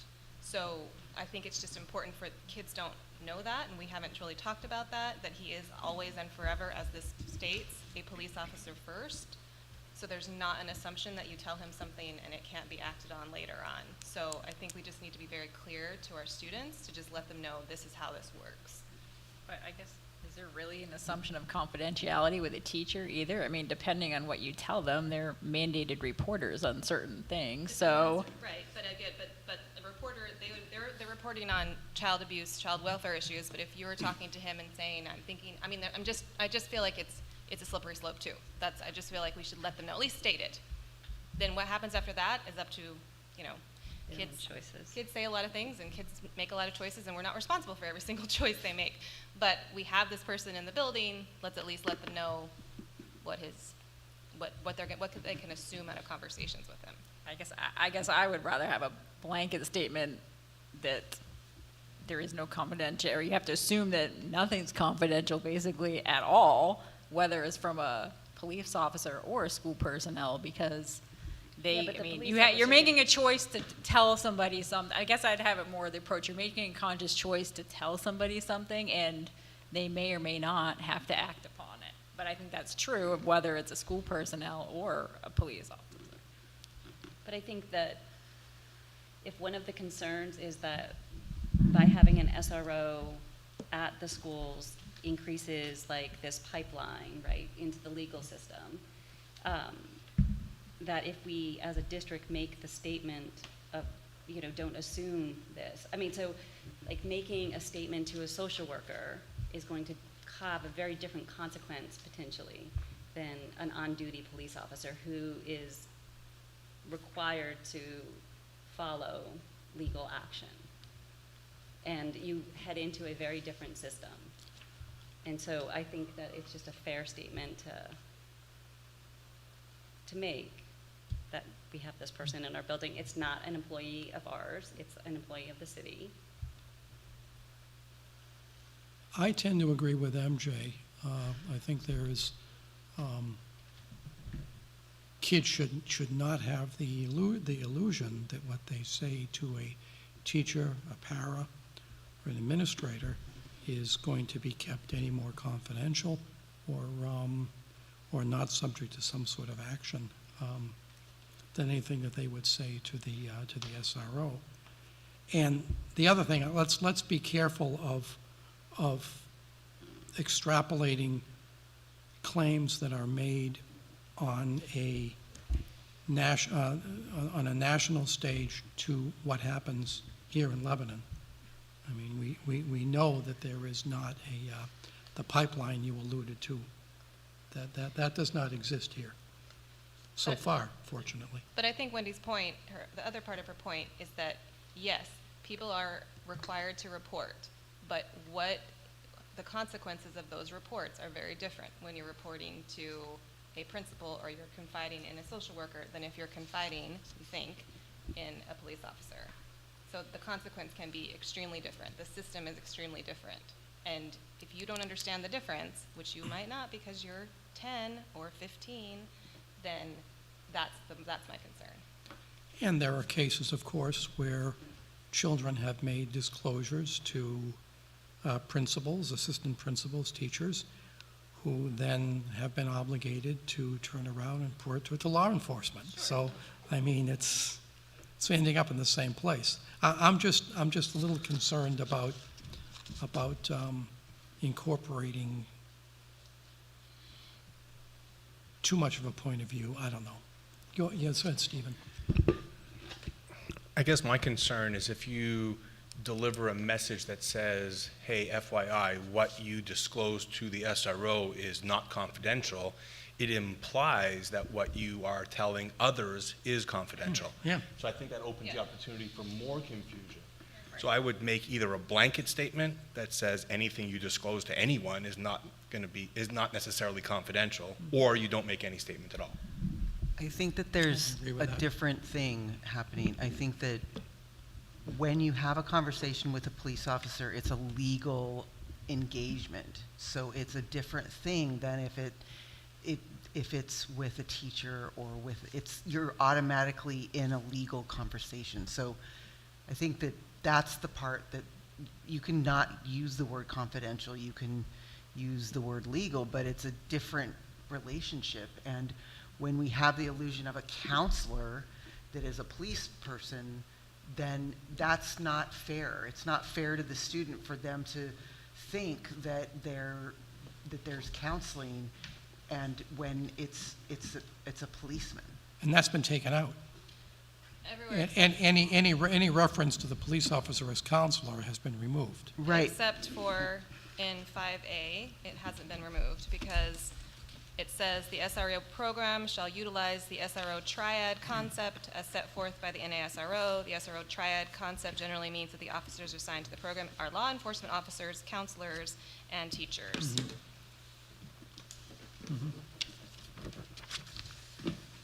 All right.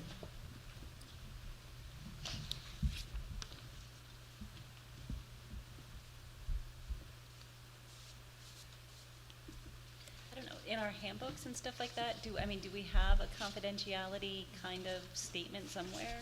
Can I suggest, just in the interest of saving a little bit of time here, this is kind of going beyond the scope of what we intended to do. The suggestion has been made that conversations with police officers, with a police officer, should be treated differently from a conversation with anyone else in the school. That's something that Joanne should take into account when she's meeting with the chief. Yep. And she'll get back to us, I'm sure. Anything else in the MOU that we should be communicating?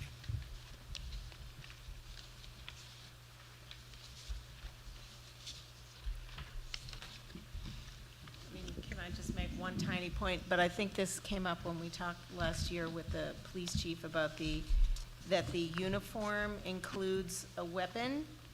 And that, it says in D, whatever, I don't know what section I'm on, but the section that goes through L, where we were talking about gathering information, it just says wearing an approved police uniform at all times or other apparel approved by the City of Leb Police. So I wouldn't mind if it's stated specifically there, including a weapon or so, because that is something that people have. I had a question about that, and I think the police chief told me that the weapon is part of the uniform, in a sense. So anyway, that's just another question of, could that be articulated on paper, just like FERPA and like a lot of these other things, that we just want it to be like crystal clear what we're dealing with. That the police officer will carry a weapon. Yeah, like along the approved police uniform at all times, in it, including a weapon or something, like whatever they say. But to us, a uniform is clothing, but to a policeman, a uniform also includes all that other stuff. So maybe just to the layperson, I would like it clarified. Good point. That's D H. D, Oh, yeah, H. D1H. Yes. Anything else?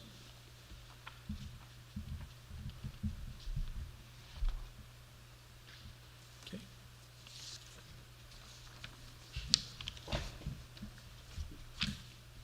Okay, and not hearing anything else, I think for now we're done.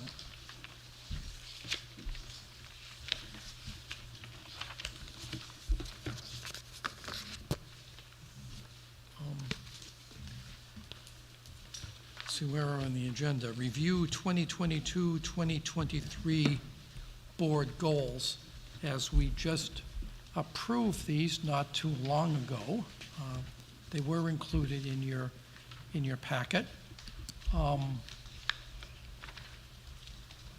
think we're already working on some of these.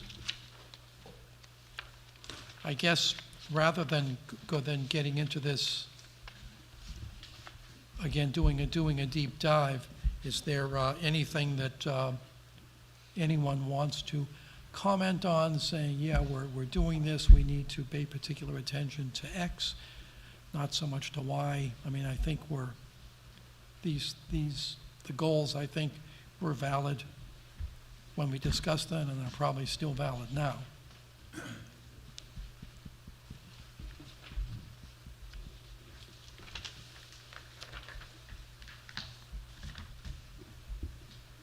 Okay.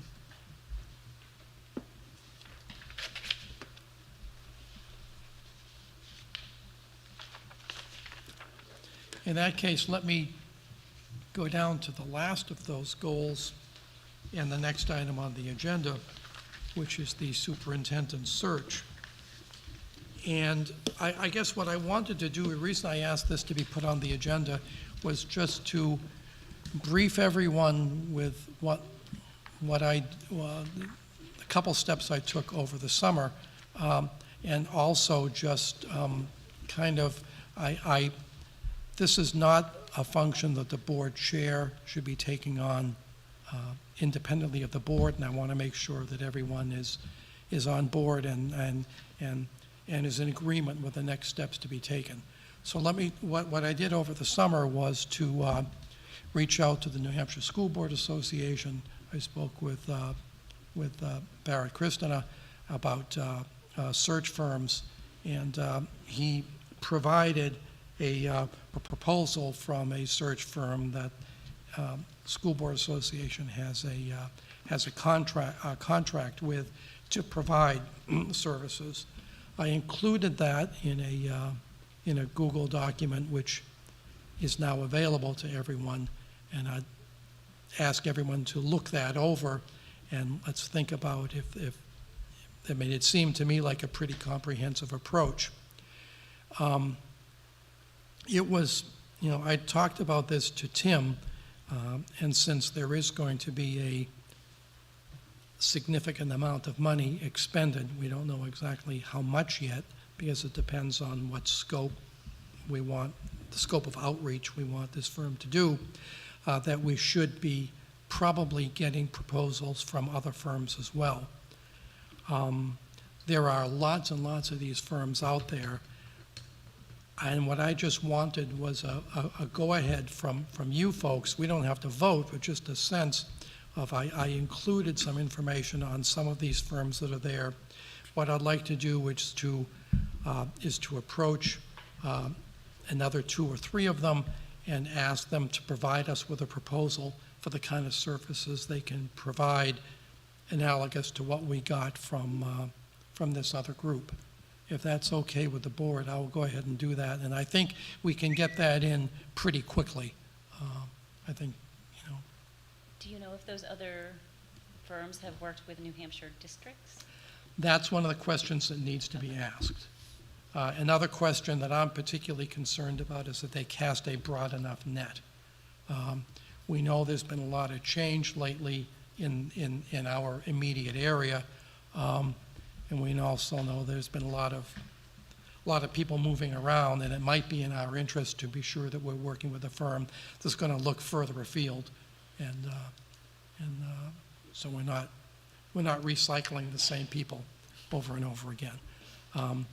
But we want someone that's worked with public school systems, worked with the state of New Hampshire, or at least with other New England states, and also something else that struck me as important, in my view anyhow, is someone who is willing, or at least able and willing, if we're willing to pay the price, to go out and start searching for people who may not be sending out their resumes right now, but that we might be interested in talking to.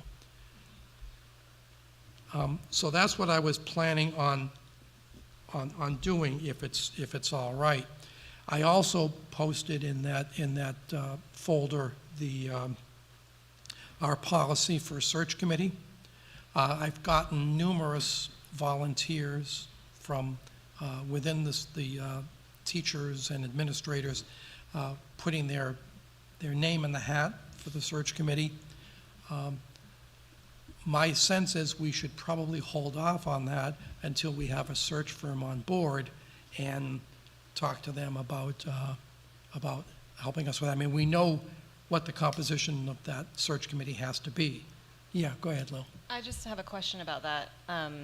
So it says a minimum of 2 board members to be assigned by the board chair, and the board chair may decide to be one of the 2 members of the committee. Yep. So my 2 questions. 1, can we decide that as a board? And 2, can we have more than 2 board members? Because it feels like since whoever this person is our direct report, I think it would be in our best interest to have multiple viewpoints from us as part of the search committee. I know where you're coming from, and we need to balance that with making a search committee that is too unwieldy. What I would say is that this entire board needs to choose whatever search firm we agree to. I would want the board to approve the search committee as it is currently done. When it comes time to be interviewing, I think it's probably reasonable to ask the search firm and the search committee to do the initial filtering of applications. But I think there's no reason that this board cannot have access to, I'm speaking here off the top of my head. I don't know what best practice is, and I'll rely on the professionals to do that. But there's no reason why we can't be providing input to those of us who are not on the search committee, providing input, at least after a first pass, for people that we think might be appropriate or might not be appropriate. And finally, at the end of the day, this entire board needs to agree on who we hire. That's not decided by the search committee or by the search firm, but by the 9 of us. So yeah, I'm sensitive to that, and yeah. I want to make sure that the search committee isn't unwieldy, but at the same time, make sure that the diverse views of the board are represented. Right, I mean, this is in many ways, a fairly diverse board and a fairly divided board sometimes, so I think it would be in our best interest to have multiple voices. But I do agree that if we all have access and we all have a method of providing feedback, that's helpful. But I do think that it would be good to err on the side of more as opposed to less if we're going to, because it's a minimum, you know, so. Yep. 3 as opposed to 2 or something like Yep. that. I hear you. I have a question too. Yes, ma'am. What is the superintendent, the current superintendent's role in the, so when you sent us the folder, you included her and her administrative assistant on that folder? I included her administrative assistant because I was, I wanted to make sure that that information was in a place that everyone could access it, and I wasn't completely sure that having something in my portion of the Google Drive, Yep. sharing it with the board, was the best way to do that. Yeah, I think the superintendent's, while she is not involved in the search, I think it would certainly behoove us to get her input on the sort of qualifications that the incoming superintendent should have. And, yeah, she's not going to be part of the process. But she certainly has insight that the rest of us don't, so I would welcome that. Okay. Anything else on superintendent search? Everyone okay with what I outlined? Okay. Okay, committee updates. Pretty straightforward, just a bunch of dates in the future. I apologize for the kerfuffle on the date for the EC meeting that I sent out in error. It's correct here. PNN is ongoing. Stephen's already spoke about a little bit about that earlier. Yeah.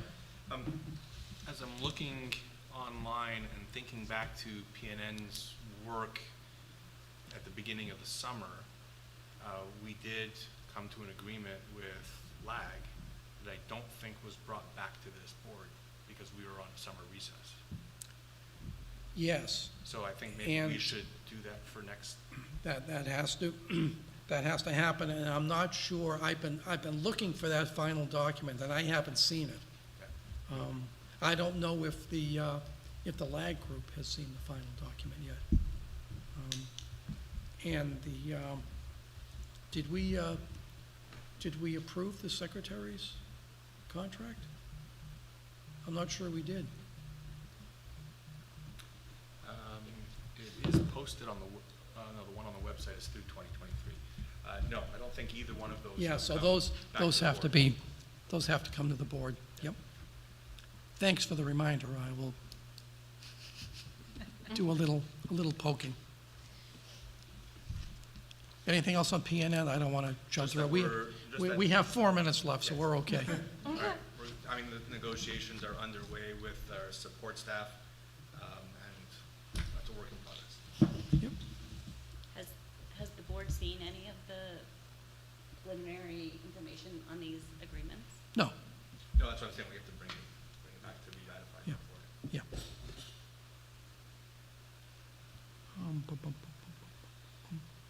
Yeah. Yes, all the other PNN, Student Wellness Advisory Committee in October, Harvard Area Career Technical Center, September 13th. Area meeting, we don't know when that's going to happen. There's a certain amount of disarray going on in the other districts, as you know. City Task Force, October 20th. Track Committee is meeting again next Tuesday, and again, welcome any ideas you want to pass along. In the interest of time, future agenda items, board member recommendations or questions, if there's not anything right now. Yes, go ahead, Lo. Sorry, there are 2 really quick. Next week, our next meeting, we need to talk about the NHSBA Delegate Assembly. Yes. And choose a delegate and an alternate, take a position on the proposed resolutions, and grant the delegate power to vote on our behalf or any amendments that come up. Yep. And then the second point is HB 1381 became law, which the board is now required to have 1 non-voting student member from the high school who must be elected by the student body and serve for 1 year. So we need to talk to the high school about getting an election in place and choosing a non-voting board member this year ad hoc, and also in the future having a system in place through the council or however they want to help do it. Thank you. Next board meeting, September 14th. 6:30 right here. There is no other business. We've already had our non-public session. Anything else before we adjourn? Motion? Motion to adjourn. Second. Second by Lil. All in favor? Thanks, everyone. MJ, could I grab you for just a minute before you run out? MJ. I know MJ, Aaron sounds alike.